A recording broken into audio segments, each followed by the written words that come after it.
નિવૃત્ત શિક્ષકોની જે ભરતી કરવાનો સરકારે નિર્ણય કર્યો હતો એ નિર્ણય છે એ સરકારે પાછો ખેંચી લીધો છે.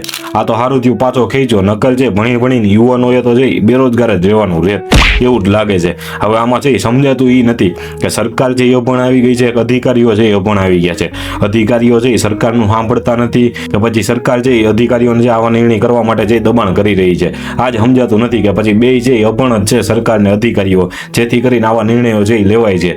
હકીકતમાં છે ને આ લોકો પ્રયોગ કરતા એવું લાગે છે કે જો છે એ નિર્ણય છે એ આપી અને જો નિર્ણય જે જનતા છે એ સ્વીકારી લે તો છે આપણું હાલી જાય, અને જો વિરોધ કરે તો પાછો ખેંચી લેવાનો. એટલે ટૂંકમાં છે ને થૂકેલું ચાટવાની તો આદત છે મૂળ જાતી જ નથી. એટલે જે આવા નિર્ણયો આપ્યા રાખે છે અને જે પાછા છે એ લીધા રાખે છે. એટલે ખાસ જનતાને કેવું છું, આવું જ કંઈક છે સ્માર્ટ મીટરની બાબતમાં પણ થઈ રહ્યું છે કે સ્માર્ટ મીટરનો છે તે નિર્ણય આપી દીધો છે, થોપી બેસાડવા માટે છે થાય એટલા પગલાં છે એ લે છે, પોલીસનો છે બળપ્રયોગ પણ કરી લે છે, અને જો જે જનતા સ્વીકારી લેશે તો સ્માર્ટ મીટર થોપી બેહાડશે, અને નકર છે જો જનતા વિરોધ કરશે તો સ્માર્ટ મીટરનો નિર્ણય પણ છે એ પાછો ખેંચાઈ જશે. એટલે ખાસ જનતાને કહું છું, આવી જ રીતે જે તમામ જે ખોટા નિર્ણયો સરકાર દ્વારા લેવામાં આવે છે એનો વિરોધ કરજો, નકર જઈ પછી ભોગવવા માટે તૈયારી કરજો. નકર પછી જે સ્માર્ટ મીટરમાં થશે કે પછી ઓફિસમાં બેઠા બેઠા જઈ બિલ બની જશે અને તમારે ભરવા સિવાય જે છૂટકો નહીં રહે.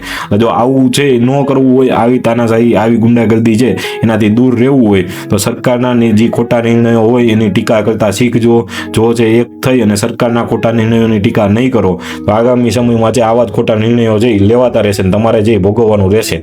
એટલે જે પહેલા જ કીધું હતું કે આ જે નિવૃત્ત શિક્ષકોની ભરતીનો નિર્ણય છે એ બંધારણીય રીતે પણ ખોટો છે, એ પાછો લેવો જ જોશે ને એ પાછો લેવામાં આવ્યો છે. આ જ રીતે જનતાને કહું છું, તમામ ખોટા નિર્ણયોની છે ટીકા કરતા શીખજો. ધન્યવાદ. જય હિન્દ, જય ભારત.